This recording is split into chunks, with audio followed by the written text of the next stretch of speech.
ओम साई राम। दोस्तों, आपका अपने चैनल नर्सिंग क्राइटेरिया में स्वागत है और आज की वीडियो में मैं आपको दिखा रही हूँ nursing care plan on emphysema. So friends, emphysema COPD का एक टाइप होता है और ये जो एनसीपी है ये आप बना सकते हो मेडिकल सर्जिकल नर्सिंग के सब्जेक्ट में बना सकते हो आप ये। ठीक है, इसमें सब्जेक्ट का वो पार्ट भी लिखा है कि पार्ट 1 में ये आएगा। तो एमएसएन में बेसिकली आप इसे बना सकते हो। साथ में आपका जैसे फंडामेंटल ऑफ नर्सिंग में भी अगर आप बनाना चाहते हो, फर्स्ट ईयर के स्टूडेंट हो, तो तब भी आप इसको बना सकते हो। तो चलिए स्टार्ट करते हैं आज की वीडियो। सो एम्फीसीमा, सबसे पहले थोड़ा सा इंट्रोडक्शन देख लो ताकि आप एम्फीसीमा को समझ पाओ कि भाई ये प्रॉब्लम है तो इसमें होता क्या है। फिर हम पूरा इसका जो फॉर्मेट होता है एमसीपी का वो देखेंगे। Emphysema chronic obstructive pulmonary disease यानी कि उसका ही टाइप होता है और इसमें जो एयर सैक्स होते हैं यानी एल्वोलाइज होते हैं लंग्स में हमारी, वो इसमें डैमेज होते हैं, उनका इन्फ्लामेशन हो जाता है, वो डायलेटेड हो जाते हैं इसमें। सो देखिए इसमें लिखा है air sac in the lung become damage and stretched, यानी जैसे नॉर्मल एल्वोलाई होते हैं उससे वो इन्फ्लामेशन उनमें हो, उसके बजाय इसमें इन्फ्लामेशन देखने को मिलती है, डायलेटेड होते हैं। ओके, तो जिसकी वजह से पेशेंट को कफ भी होता है, एक तो इसमें ब्रीदिंग प्रॉब्लम होती है। स्मोकिंग इसका मोस्ट कॉमन कारण है, यानी जो क्रॉनिक स्मोकर लोग होते हैं ना, बहुत स्मोकिंग करते हैं, उनको ही हो सकता है और अदर फैक्टर्स भी इसके लिए रिस्पॉन्सिबल हो सकते हैं।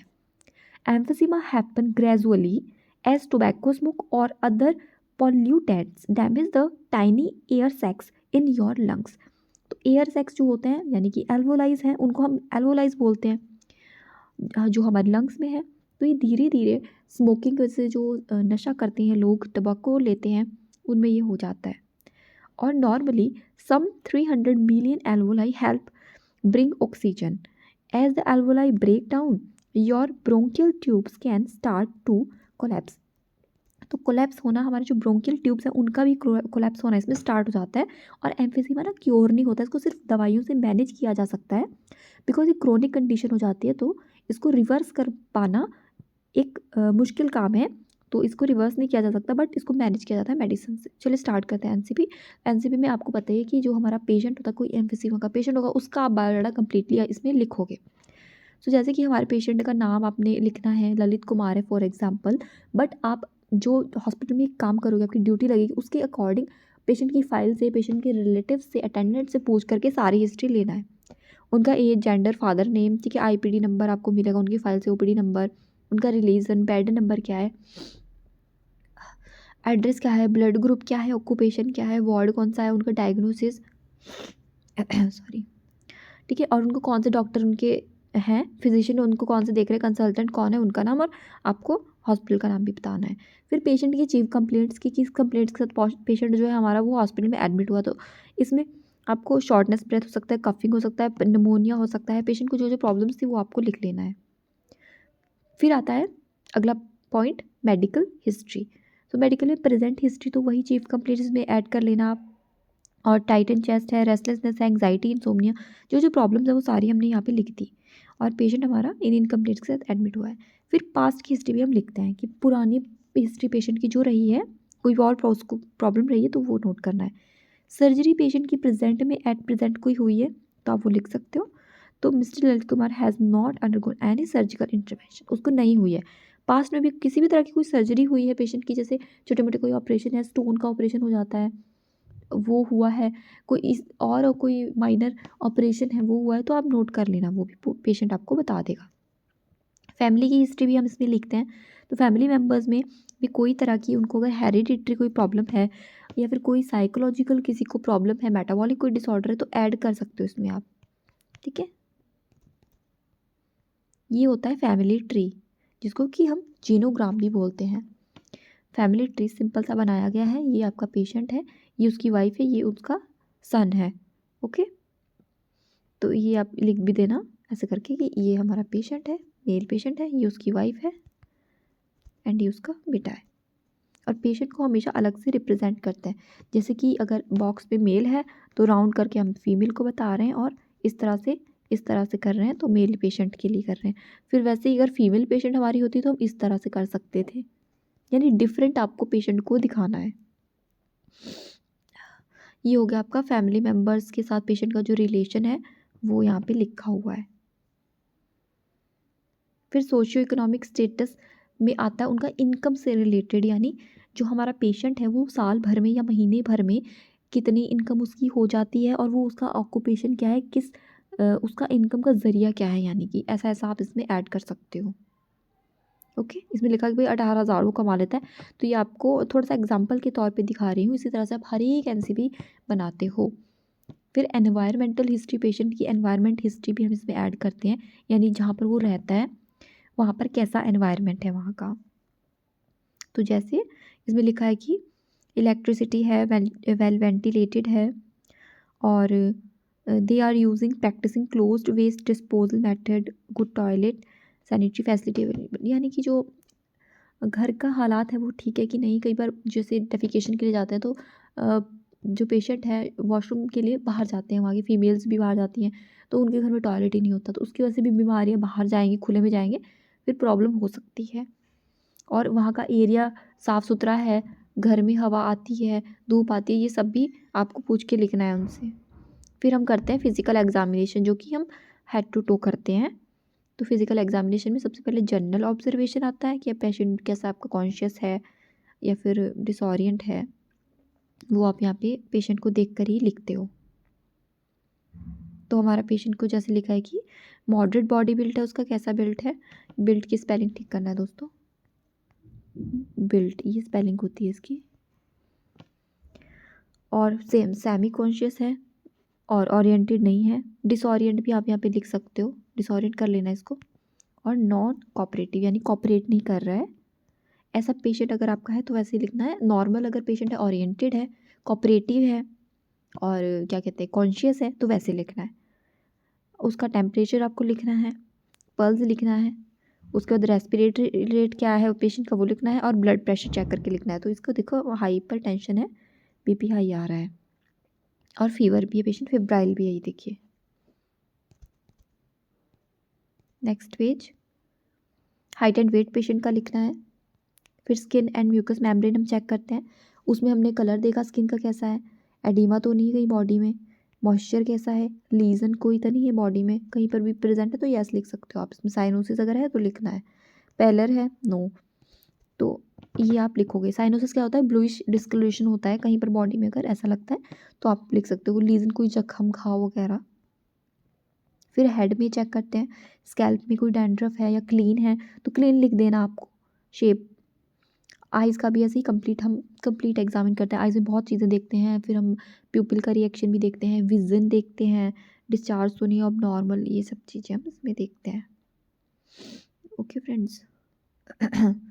फिर नेक्स्ट आता है हमारा ईयर का एग्जामिनेशन। ईयर्स में भी वैसे हियरिंग देखेंगे पेशेंट का, कोई ब्लीडिंग, कोई नॉर्मल डिस्चार्ज तो नहीं, कोई वैक्स प्रेजेंट तो नहीं है, उसका हियरिंग कैसा है, एक्सटर्नल ईयर्स कैसा है, पेन तो नहीं है कोई, जैसे ओटाइटिस मीडिया की प्रॉब्लम होती है तो उसमें फिर पेन होती है कई बार, टेनिटस की प्रॉब्लम तो नहीं है, इस तरह की चीज़ें हम ईयर्स में देखते हैं। नोज़ का, नोज़ में भी वही है कि स्मेल प्रॉपर है, डिस्चार्ज तो नहीं है, ब्लीडिंग तो नहीं है, एपिस्टैक्सिस जिसे हम बोलते हैं। और एक्सटर्नल नेल्स कैसे हैं, ये मैं आपको वर्बली बता रही हूँ, उसमें लिखा हुआ भी है और थोड़ा वर्बली भी आप सुनोगे तो आपका अंडरस्टैंडिंग हो जाएगी अच्छे से। माउथ एंड थ्रोट में आपका लिप्स, आप आउटर से लिप्स देखोगे, कई बार लिप्स जो होते हैं साइनोसिस में नीले से हो जाते हैं, है ना, कई बार लिप्स जो होते हैं क्रैक होते हैं, तो वो हम देखते हैं इसमें। टंग भी आपको देखना है, टंग से भी आपको देखना है कि कोटेड टंग तो नहीं है कहीं पेशेंट की, तो कोटेड टंग यानी वाइट वाइट सा जमा होता है, तो ये जो होता है ये भी ठीक नहीं होता। कई बार ये चीज़ बताती है कि पेशेंट में खून की कमी है, ऐसा भी, यानी कि इसकी वजह से हम कोटेड टंग से पता लगा सकते हैं।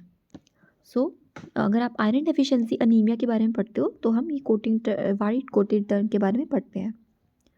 एंड गम्स भी चेक करना है, इन्फ्लामेशन है या फिर नॉर्मल है, बक्कल म्यूकोसा, स्टोमेटाइटिस। स्टोमेटाइटिस क्या होता है, माउथ में इन्फ्लामेशन होने को बोलते हैं हम, माउथ में जब इन्फ्लामेशन होती है ओरली तो उसे कहते हैं। Okay, swelling ability. फिर चेस्ट को आप चेक करना है, तो बैरल चेस्ट इसमें देखने को आपको मिलेगी। बैरल चेस्ट की एक साइन रहता है इसमें, यानी नॉर्मल चेस्ट से अलग चेस्ट होती है, अलग टाइप की बैरल शेप की चेस्ट होगी।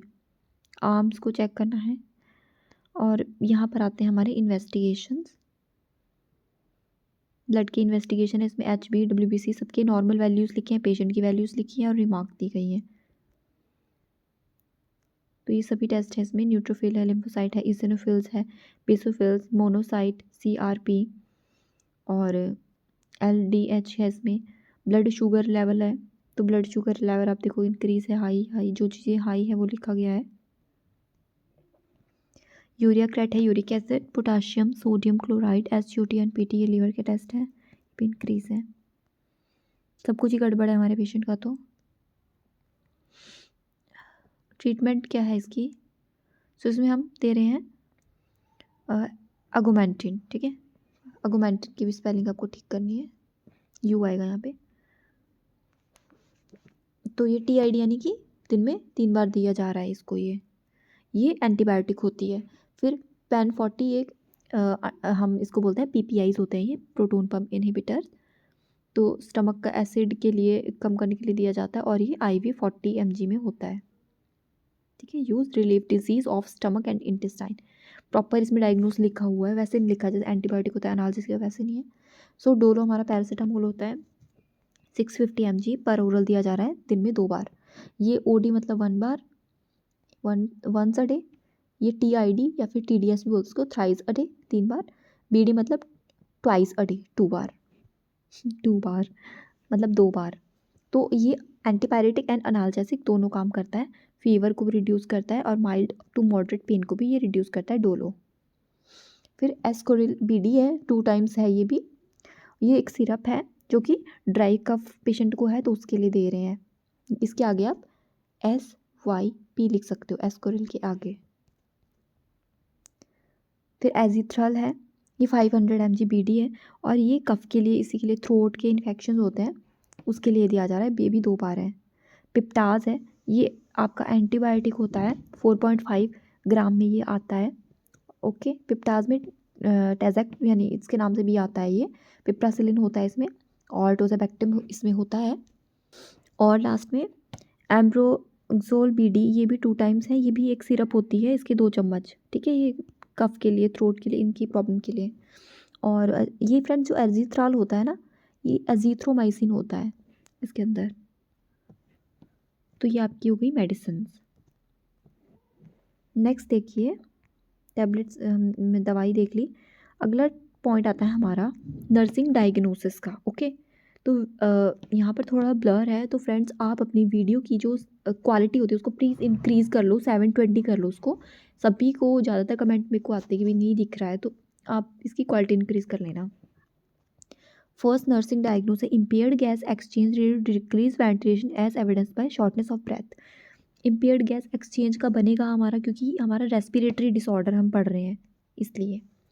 स्लीप पैटर्न भी पेशेंट का डिस्टर्ब है, क्योंकि उसको सांस लेने में दिक्कत है, डिस्निया की प्रॉब्लम है, टायर्डनेस है पेशेंट को, फटीक है, एज एविडेंस बाय, यानी इसकी वजह से हमें पता चल रहा है ना। न्यूट्रिशन पैटर्न भी इम्बैलेंस है पेशेंट का, लेस देन बॉडी रिक्वायरमेंट, ये भी डिजीज़ कंडीशन की वजह से ही हो रहा है।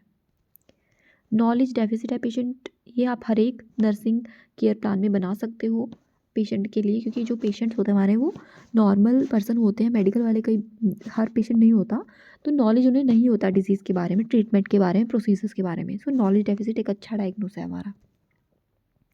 ऑफकोर्स ये भी आपका बनाया जा सकता है, risk of for infection related to allergic airways as evidence by cough with without और स्पूटम प्रोडक्शन, विद और without sputum production. And friends एक और बात मैं आपको कहती हूँ, रिस्क ऑफ इन्फेक्शन इसलिए भी पेशेंट को हो सकता है रिलेटेड टू हॉस्पिटलाइजेशन, भी आप यहाँ पे लिख सकते हो, क्योंकि पेशेंट हॉस्पिटल में एडमिट होता है, तो तब भी हमारे जो मरीज़ है उसको इन्फेक्शन का फर्दर सेकेंडरी इन्फेक्शन होने का रिस्क बना रहता है हॉस्पिटल में एडमिट होने के साथ। एक तो बीमारी को लेकर आया घर से अपने, और हॉस्पिटल में इतना इन्फेक्शन होता है, तो उसकी वजह से भी अगर हम अनस्टेराइल कोई प्रोसीजर कर लेते हैं तो भी फिर, और साथ में इतने सारे पेशेंट्स भी होते हैं, तो फिर पेशेंट को फर्दर क्रॉस इन्फेक्शन होने का डर रहता है हॉस्पिटल्स में।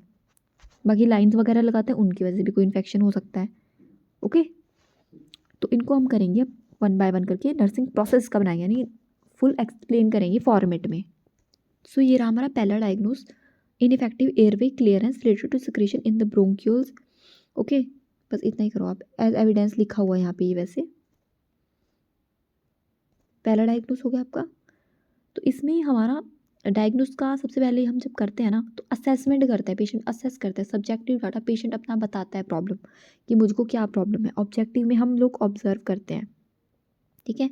तो ब्रीदिंग प्रॉब्लम है पेशेंट को, ineffective breathing as expel sputum, ये पेशेंट ने कहा उस अपने आप से नहीं सॉरी, कंप्लेंट करी कि भाई मुझे ब्रीदिंग प्रॉब्लम हो रही है और स्पूटम भी आ रहा है, ये पेशेंट ने बताया। उसके बाद आता है ऑब्जेक्टिव डाटा। यहाँ पे हमने क्या देखा कि पेशेंट को बहुत डिफ़िकल्टी हो रही है स्पूटम निकालने में, यानी थिक स्पूटम उसका हो गया है, उसको स्वेटिंग आ रही है, वो डल हो रहा है। हम थोड़ा फेशियल एक्सप्रेशन भी यहाँ पर ऑब्जर्व करते हैं। अब हमारा गोल है कि भाई हमको पेशेंट का एयरवेज जो है वो मेंटेन करना है, क्लियर करना है, या फिर और एक्सपेक्टोरेट सिक्रीशन, और पेशेंट के जो सिक्रीशंस हैं उनको भी हमको रिमूव करना है। ये हमारा गोल है यहाँ पे। तो इसके लिए हम पहले तो असेस करेंगे पेशेंट का एयरवे को, ठीक है। उसके बाद हम सब कुछ ऑब्जर्व करेंगे पेशेंट में सिक्रीशंस वगैरह, साथ में जो भी पेशेंट की मेडिसिन्स हैं वो देंगे। सॉरी, तो यहाँ पर लिखा गया है अगला, ये प्रॉपर पोजीशन है फ्रेंड्स, ये आपको ठीक करना है। प्रोवाइड प्रॉपर पोजीशन, ठीक है। और यहाँ पर medicine as prescribe by doctor, medicine देंगे, ऑस्कल्टेट करेंगे उसकी ब्रेथ साउंड को, ये हम करेंगे यहाँ पर। फिर ये आगे आपका रैशनल होता है। हर एक इंटरवेंशन का जो प्लान आप करते हो, इंटरवेंशन और प्लान एक ही बात होती है, उसका रैशनल होता है कुछ ना कुछ, कि हमने असेसमेंट किया तो डाटा कलेक्ट करने के लिए किया, और उसके बाद हमने पोजीशन प्रोवाइड करी तो सेमी फॉलोअर पोजीशन पेशेंट को दी, ठीक है। अपराइट पोजीशन पेशेंट को, यहाँ पे सेमी फॉलोअर यहाँ पे लिखा गया है इस जगह पे, और मेडिसिन पेशेंट को दी, कफ सिरप जो है कोरेक्स है वो दिया पेशेंट को, एक्सपेक्टोरेंट दिया। सो ये सारा कंडीशन है, आपका हो गया इंटरवेंशंस, और लास्ट में इवेलुएट करते हैं कि कंडीशन कितना इम्प्रूव हुआ है। इस तरह से ना हर एक डायग्नोस आपका बनने वाला है। अगला डायग्नोस ऊपर है, सॉरी। एक्टिविटी इंटॉलरेंस का अगर डायग्नोस बनाओगे तो वो भी ऐसे ही बनेगा। नर्सिंग डायग्नोसिस असेस करोगे सबसे पहले, तो फिर डायग्नोस, फिर गोल, फिर आप प्लान करोगे, इम्प्लीमेंट करना है, देन इवेलुएशन। इसमें रैशनल नहीं है, इसमें रैशनल जो है वो साथ साथ ही बनाया गया है, प्लान के साथ ही रैशनल यहाँ पे दिया गया है। एक्टिविटी इंटॉलरेंस का मतलब यहाँ पर ये है, पेशेंट जो है अपनी प्रॉपर डेली एक्टिविटी जो है वो प्रॉपरली नहीं कर पा रहा है, क्योंकि उसको प्रॉब्लम है, क्योंकि अपने डिजीज़ कंडीशन की वजह से उसे ये एक्टिविटी प्रॉपर कर पाने में प्रॉब्लम आ रही है। न्यूट्रिशन स्टेटस उसका इम्पेयर्ड है, इम्पेयर्ड न्यूट्रिशन स्टेटस है, less body requirement related to anorexia, nausea, vomiting, ये सारे प्रॉब्लम है। तो न्यूट्रिशन भी पेशेंट का हमें मेंटेन करना है, बैलेंस डाइट उसको देना है, स्मॉल फ्रीक्वेंट डाइट आपको देना है, इसमें एनकरेज करना है पेशेंट को, अब थोड़ा थोड़ा खाना खाओ जितना आपको भूख है, और उसमें सब कुछ होना चाहिए, पूरा न्यूट्रिएंट उसमें पेशेंट को प्रोवाइड करा जाएगा। तो ये हो गया आपका अगला डायग्नोस, मतलब ये पूरा एक्सप्लेन किया गया है यहाँ पर।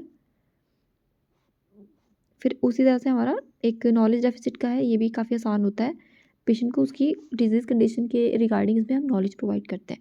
देखो असेसमेंट में आप पेशेंट से पूछते हो कुछ, तो पेशेंट आपको कुछ प्रॉब्लम अपनी बताता है, वो सब्जेक्टिव डाटा है। ऑब्जेक्टिव डाटा में हम लोग ऑब्जर्व करते हैं। फिर नर्सिंग डायग्नोस आपका तो पता ही है आपको, नर्सिंग डायग्नोस जो भी आप बना रहे हो कि नॉलेज उसकी कम है, फिर गोल हमारा है कि नॉलेज को बढ़ाना है।